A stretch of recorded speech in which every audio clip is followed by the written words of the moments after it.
Today, Mr. and Ms. Deputy can take her away.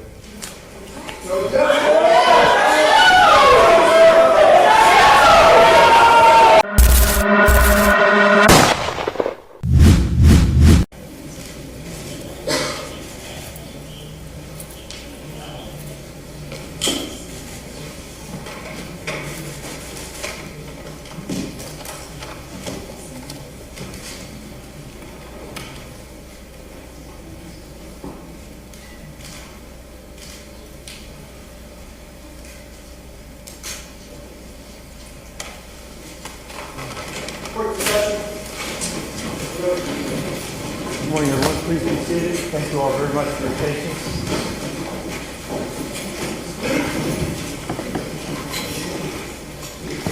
Good morning to all of you. For the record, State of Ohio versus Tracie Hunter, case number B1400110. This matter is on the docket today solely for the execution of the sentence imposed by my predecessor, Judge Nadel, on December 5th, 2014, for a jury conviction against Ms. Hunter on count 6 of the indictment, having an unlawful interest in a public contract, a felony of the 4th degree. The judgment entry imposing that sentence is signed by Judge Nadel and is part of the record. Mr. Singleton, Ms. Branch, you represent Ms. Hunter, is that correct? That's correct, Your Honor. Good morning. Yes, thank you. And Mr. Crosswell, you're here on behalf of the state, is that correct? I am, Your Honor. All right, thank you. Thank you all for being here. I will point out, as most people here know, this is not a sentencing hearing. It is not a resentencing hearing. The sentence has already been imposed by Judge Nadel on December 5th, 2014. My job is solely to follow the law, abide by the rule of law, and execute the imposed sentence. But before we get to that, there are two things. First of all, I have in my hand a letter, which I've not shared with counsel because obviously everything needs to be on the record. It was hand-delivered to me moments ago from the Hamilton County Prosecutor, Joe Dieters. I will read it for the record. Dear Honorable Patrick Dinkelhofer, you and I have known each other professionally and personally for almost 40 years. Today you are going to impose the sentence Judge Norbert Nadel gave former Judge Tracie Hunter after she was indicted by a grand jury, convicted by a petit jury, and upheld by every court in Ohio. It was also reviewed by the Federal District Court and the Sixth Circuit Court of Appeals and upheld. She has not once shown remorse. She has been incredibly disrespectful to you and to the justice system. She has in the face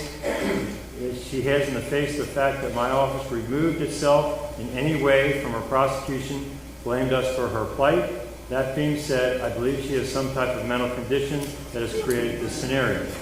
Although we are not the prosecutors in this particular case, I ask as a friend of the court to consider an evaluation of her prior to imposing Judge Nadel's sentence. I have nothing but the greatest respect for you as a judge, and more importantly as a person. I know in my heart that you will do what you believe is just. I've known you too long to believe otherwise. But she has basically lost everything professionally.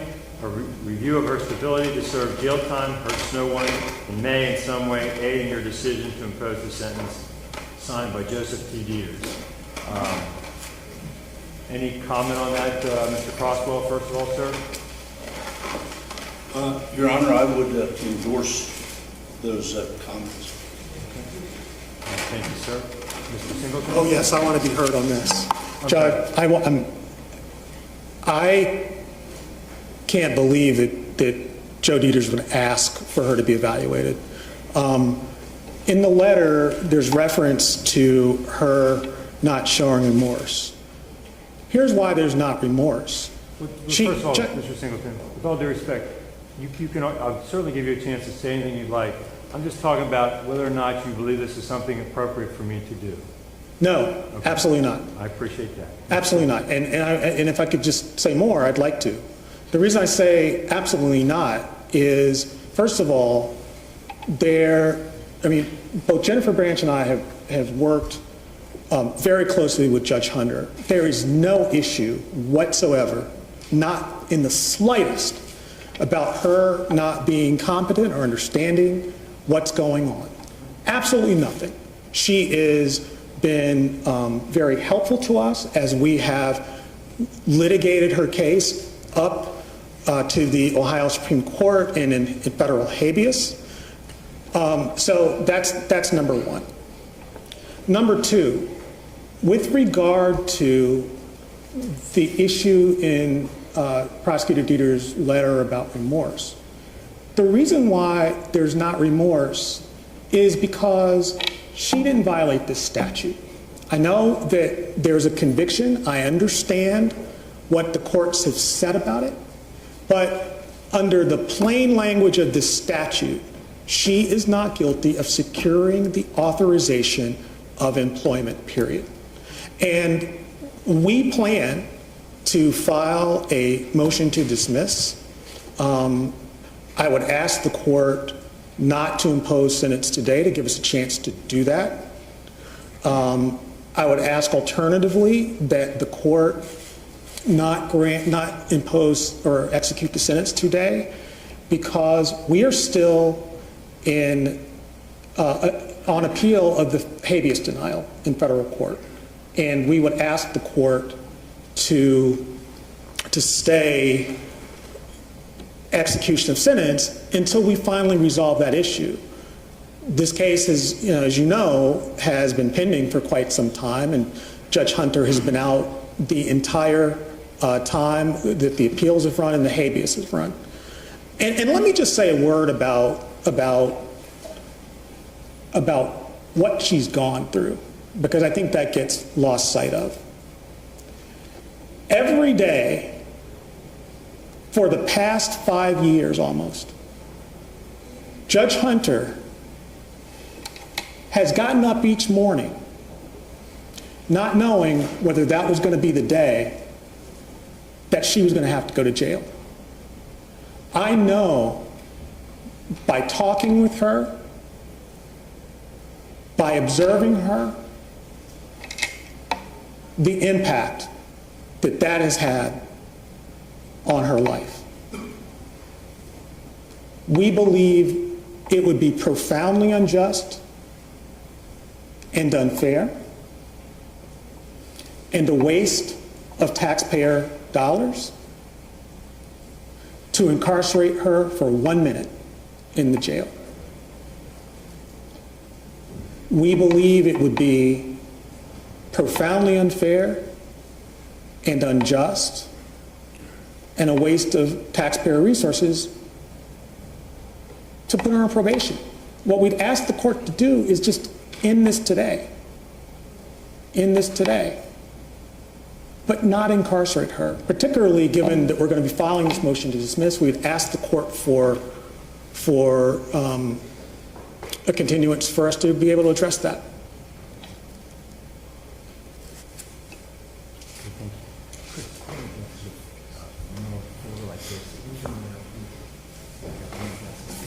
Thank you, Your Honor. Thank you, Mr. Singleton. Your Honor, if I might. I'm sorry, Mr. Croswell. Ms. Branson, do you want to say anything in regards to Mr. Dieter's letter? Your Honor, everything that Mr. Singleton just said is true. Tracie Hunter does not have any mental condition, does not need an evaluation. I appreciate that. Thank you. Mr. Croswell? Your Honor, if I might, simply in response to the letter, Mr. Singleton indicated that he did not believe, or that he did believe that Ms. Hunter was competent to stand trial. I would agree with that. I don't believe that Mr. Dieter's letter is speaking to the issue of whether she was competent to stand trial or whether she was legally insane for purpose of the trial. No one has raised that issue, and it's not even been considered. I believe that the letter that Mr. Dieters has written, and that I, when you asked, endorsed, was a letter which asked to have an evaluation for the purpose of sentencing. And I would say that that has nothing to do with the competency issue, and it is rather, it is not uncommon for the courts in trying to determine an appropriate judgment to order a pre-sentence investigation and to order, in addition to that, a clinic evaluation to determine if there are any services that are needed or if there are any issues that present themselves. So that, certainly it's up to the court, but that part of the letter that Mr. Dieters wrote is the part that I endorse, and I think it was solely for the purpose of sentencing, not to question competency in this case. I appreciate that. And since the defense counsel has indicated that they do not wish for me to proceed in that manner, I will certainly not do that. I do appreciate the concerns Mr. Dieter has extended, but that is something that we're not going to proceed with.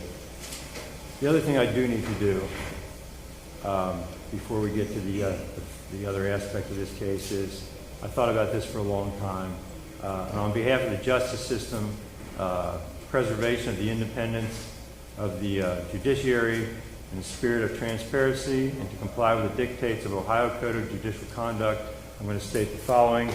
In no way, shape, or form is this to be held in any way against Ms. Hunter, but I want to point out for the last several weeks, I have received at my home, not here in the courthouse, at my home, 45 postcards from people, some of them signed, a few, some of them with return addresses, a few, but most of them anonymous. So when my wife got the mail, she looks at them, of course, she becomes concerned. I'm not going to read them all, obviously, but again, in complying with what I think is law, and so no other judge should go through what I've gone through with these Facebook postings by certain people and whatever, okay? I'm just going to put a couple of these on the record. 7 of them start off with, I'm a registered voter, okay? What is that supposed to mean? Well, whatever. I'm a registered voter and I believe all charges should be dropped against Judge Tracie Hunter. I'm a registered voter who stand and support Judge Tracie Hunter. Drop all charges against Ms. Hunter and exonerate her now. Dear Judge Dinklager, please exonerate Judge Hunter of the charge she was falsely accused of. I'm a registered voter in Hamilton County. Judge Dinklager, exonerate Judge Hunter now. Drop all charges, restore her good name. I am a taxpayer and a registered voter. I'm a registered voter. Please let Tracie Hunter. She is innocent of all charges. As a concerned citizen and a registered voter, I urge you to exonerate Judge Tracie Hunter now. I'm a registered voter in Ohio, and I'm asking that you release Tracie Hunter of all charges. Exonerate Judge Tracie Hunter now. Judge Dinklager, Judge Tracie Hunter needs to be exonerated now. Do not delay. Cincinnati needs her to be restored right away. Hello, Judge Dinklager. I'm asking you to exonerate the Honorable Tracie Hunter from all charges at this time. If you're not able to see that she has suffered enough, I don't understand the reasoning for the time that this issue is taken. You are crucify her for making laws fair for all. Exonerate Honorable Judge Tracie Hunter. Free Judge Tracie Hunter. Would you like to be the judge that goes down in history trying to destroy someone who is doing the right thing, who is elected to serve public, especially juvenile court? Exonerate now. In the midst of this turmoil due to the injustice towards Judge Hunter, it is hoped that you who are so determined to jail her to exonerate this lady. The city is going to change according to the jail outcome. Dear sir, I do not know your religious preference, but just as the good Lord gave you a favor and spared your life as well as keeping you from incarceration when you killed that African-American woman on Central Parkway, thank you very much, please do something with Judge Hunter. You are a fraud. Thank you for your time.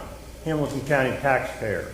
Judge Dinklager, we demand you drop the charges of Judge Tracie Hunter.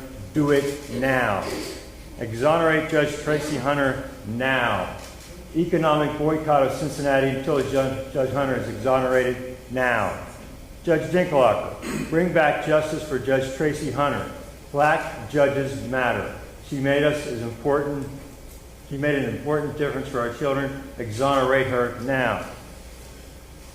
Dear Honorable Dinklager, remember you killed someone and your privilege got you off. No, I do. Just came to my house, okay? See, well, you could make things right by taking your foot off the neck of former Judge Hunter, a holy woman. There are bogus claims, a bogus charge for which he is convicted. How is it you get 0 jail time, no consequence for killing someone, and Pastor Hunter loses her good name and does jail time? God bless America. Hamilton County taxpayer. And the last one I'll read. Honorable Judge Dinklager, boy, that is used. Perhaps perhaps do one good thing before you meet the Maker in the sky. Since you are a killer, Maybe doing something right for points will help your eternal judgment. Exonerate Pastor Hunter and former Judge Tracie Hunter. I know you will not, but you will not be able to tell your white Jesus that you were not asked. Sincerely, Cincinnati taxpayer.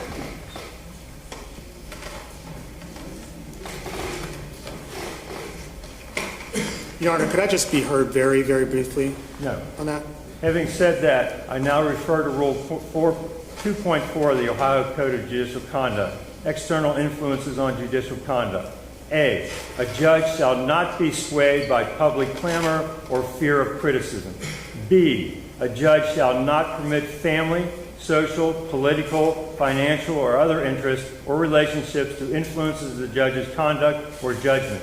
And C, a judge shall not convey or permit others to convey the impression that any person or organization is in the position to influence the judge.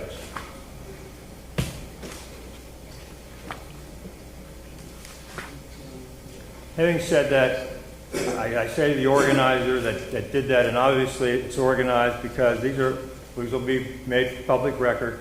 Every one of them has a label addressed to Judge Dinkelhocker at my house. The stamps are all the same. So somebody organized that for whatever reason. But I just hope no judge ever has to go through that. But be that as it may, we'll move on. I will point out that I will say to the organizer and some of the people that wrote those postcards, I don't think some of them were very Christian, but that's the way it goes. I will say to them, though, if the attempt was to intimidate me in any way, that has flat out failed. Okay? I will never, ever, ever bow to that type of pressure, veiled threats, vicious comments, lies about me, or anything else.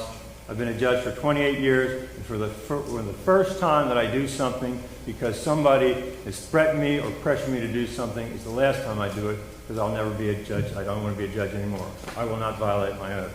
Having said that, I do need to point out that Pastor Peterson Mingo, Councilman Christopher Smitherman, the Black Lawyers Association, the Southern Christian Leadership Conference, is signed by Edith Thrower, who I know is a very good person, and Mayor Cranley, have all written what I believe are appropriate letters to me that I have read, and I will attach what significance I can, but I wanted to put on the record that they did it appropriately and did send me letters which I have read.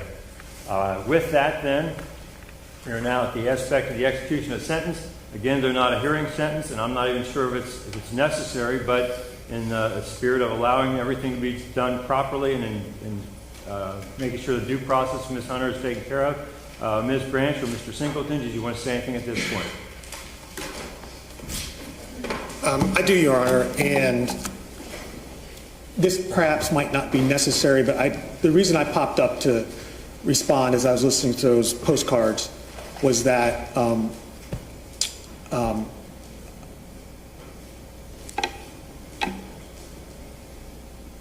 I'm sorry that you had that happen at your home. All right, it's fine. It's fine.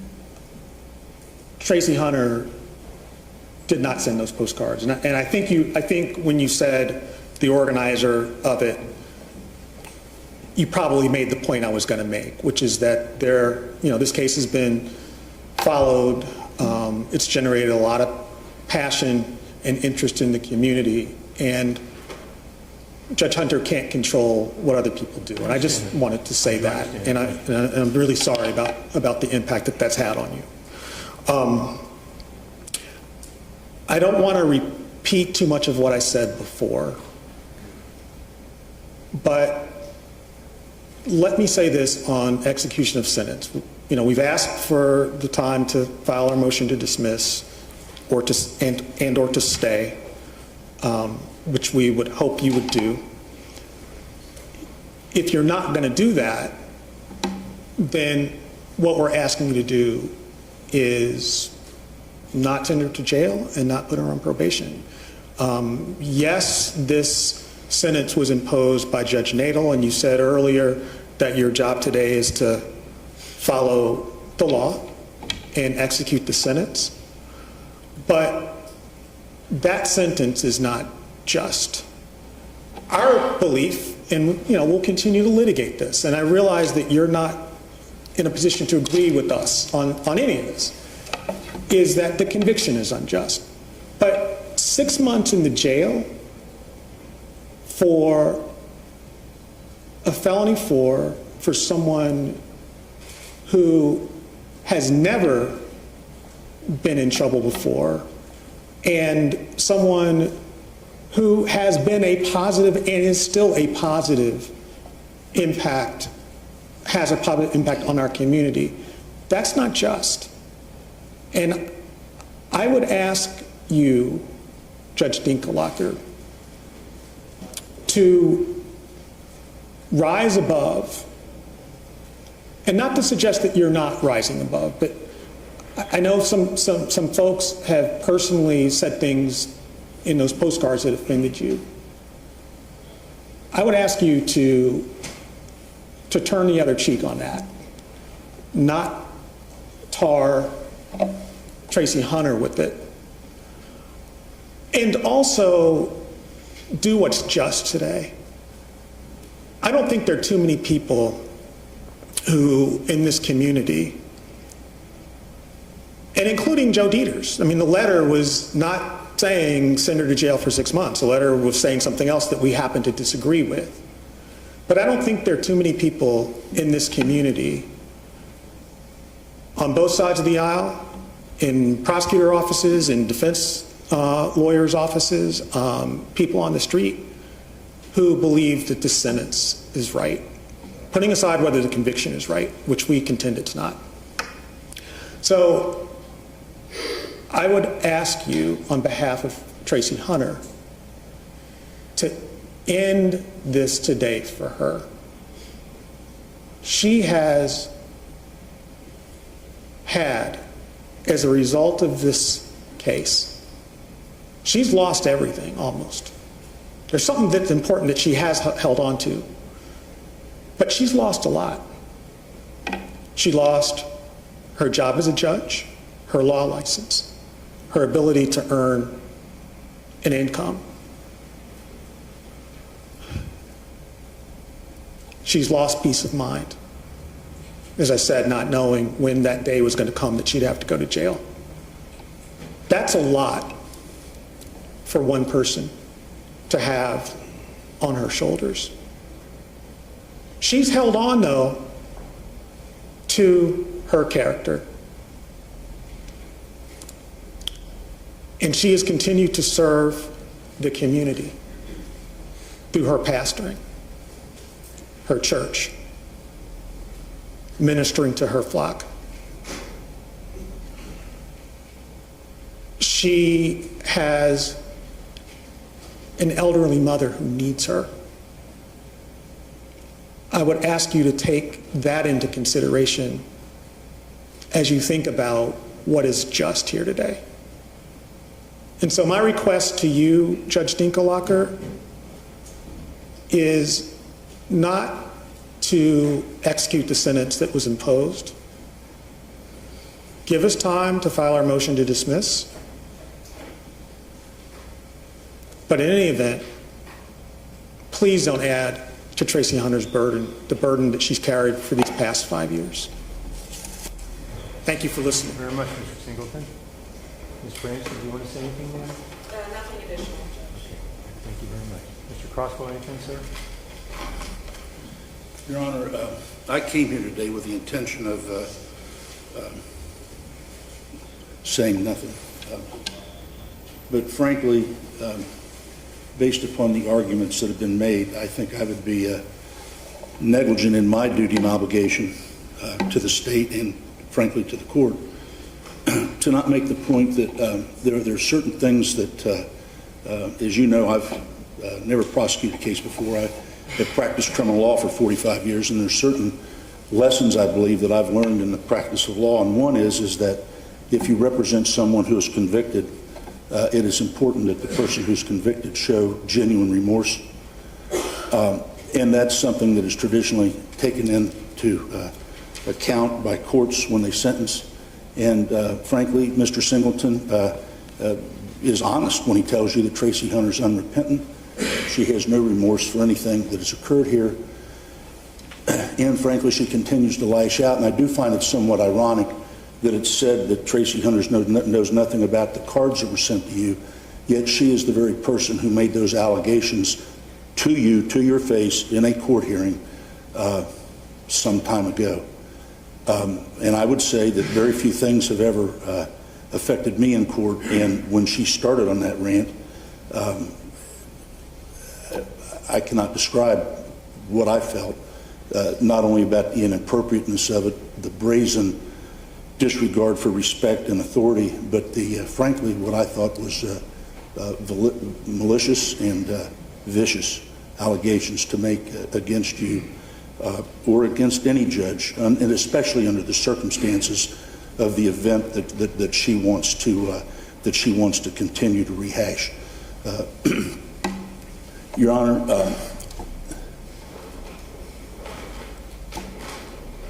it's ironic also that when Mr. Dieters wrote the letter asking you to at least order a mental health evaluation, and I endorsed it. I said, well, that's fine with me.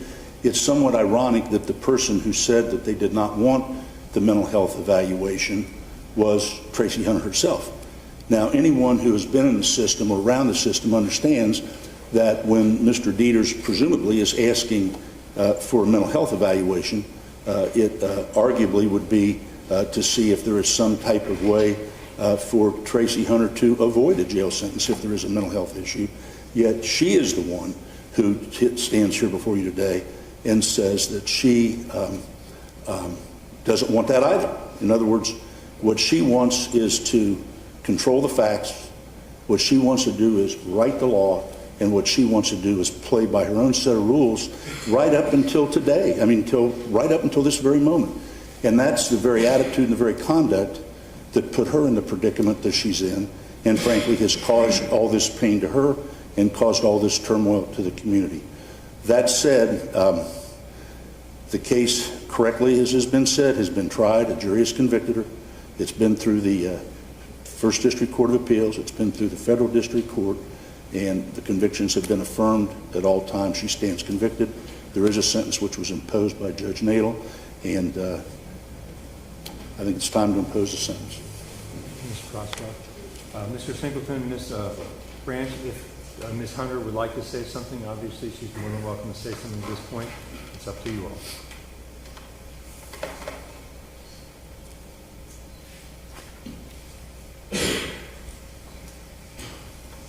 Just one moment. Yes, sir.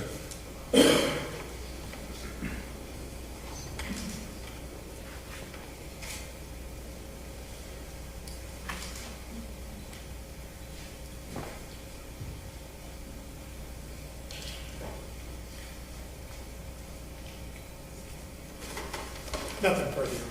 Right, thank you. I intend in performing my duties as a judge and to assure complete and full due process has been afforded to Ms. Hunter, as it is to every defendant in this courtroom. I have reviewed the entire file, including the federal aspect and the pertinent law, and just a real quick review so there's a full understanding of where we are and how we got here. This obviously was an investigation of things that allegedly were done improperly by Ms. Hunter in juvenile court. A special prosecutor was appointed by the Common Pleas Court. They did an investigation. Matters were submitted to the grand jury. The grand jury returned a multi-count indictment. There was a jury trial conducted by Judge Nadel. 12 jurors, 12 peers of Ms. Hunter, found her guilty of one count of having an unlawful interest in a public contract, which was signed by all 12 jurors. The sentence was imposed by Judge Nadel on December 5th, 2014. He imposed that sentence, Judge Nadel ordered Ms. Hunter to come to the Justice Center on the 29th of December 2014 to begin the sentence. That was stayed by our First District Court of Appeals. On January 15, 2016, in a 3-0 decision, the First District Court of Appeals affirmed the trial court, found that Ms. Hunter had received a fair trial. The Ohio Supreme Court, in an entry dated May 18, 2016, and I quote, declines to accept jurisdiction pursuant to Supreme Court Practice Rule 7.08b4. In other words, there was not enough there for the Ohio Supreme Court to even review the case. They didn't take it in. They lifted their stay. They said, go ahead, court, proceed with the execution of the sentence. The defendant then appealed, filed a habeas corpus in the federal court. Judge Black then stayed the execution of the sentence. After that, Federal Magistrate Judge Karen Likovitz reviewed the case. On May 9, 2017, she submitted a report and recommendation to Judge Black recommending that Hunter's petition for writ of habeas corpus be denied with prejudice. The defendant objected to that report, and on May 29, 2019, 2 years later, Judge Timothy S. Black, the United States District Judge, issued a decision. I think it is appropriate at this point to just, I've read it, just share for the record a couple things. On page 2, and I quote, early in these proceedings, Hunter's attorney stated, quote, regardless of whether this federal court ultimately agrees with Judge Hunter on the merits of her claims, this case presents an opportunity for the federal court to restore lost confidence in the justice system by giving Judge Hunter a fair opportunity to be heard in federal court, a venue that the community trusts as being above local politics before she is put in jail. Judge Black then says this federal court now discharges that duty with this decision. He goes on further on page 22 to say, the last paragraph, nevertheless, in summary as to this objection, the evidence at trial that Hunter had delivered to her brother documents to which he was not entitled for the purpose of protecting his employment as a juvenile correction officer at the Hamilton County Youth Center, as well as the testimony regarding Hunter's additional conduct intervening on her brother's behalf, and I quote, strongly supports the jury's verdict that Hunter was guilty of having an unlawful interest in a public contract. That's the federal judge saying this. The federal judge goes on further to say this strong evidence, I quote, strong evidence supporting the jury's verdict on count 6 undermines petitioner's claim that the verdict was a result of the inflammatory and prejudicial effect of remarks made by the special prosecutor during closing argument. On page 25, the federal judge, Judge Black, then says, conclusion, number 1, the report and recommendation is adopted in its entirety. That is Magistrate Likovitz. Number 2, petitioner's objections and respondent's objections are overruled. Skip 3, 4, petitioner's petition for writ of habeas corpus pursuant to 28 U.S.C. section 2254 is denied with prejudice and dismissed.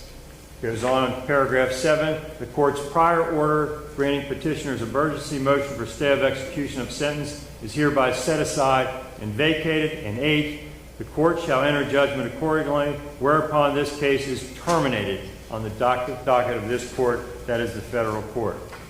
After that, because she's represented by very, very good lawyers, the lawyers then went to the Sixth Circuit Court of Appeals, where they filed for a writ of habeas corpus. I'll just read part of the last page in their order, which was dated July 18, 2019, and I quote, Hunter has not demonstrated she is likely to succeed on the merits of her claim that she was denied a constitutionally fair trial as a result of the improper remarks by the prosecutor.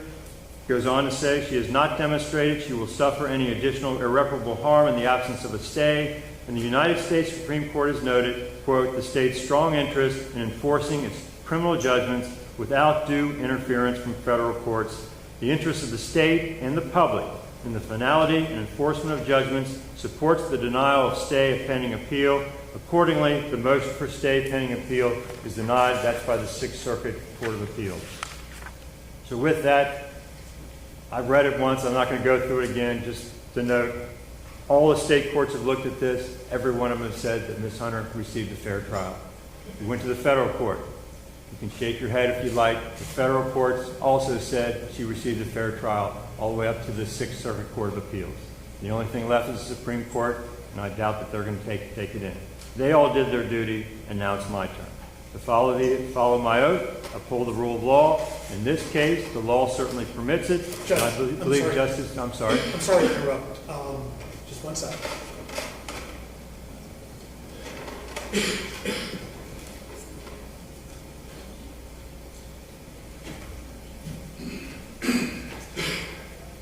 Yeah, I'm sorry. Judge. That's not fine.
What are we doing here, Mr. Singleton? I'm sorry, Judge. Tracie I Hunter. gave her an opportunity to speak, and that was turned down. It's not being offered now. Please have a seat. So you're denying my right as a defendant to address the court? Ma'am, please have a seat. I just want to make sure. Thank you. Thank you, ma'am. So the record should reflect again, you were offered an opportunity to speak, and you turned that down.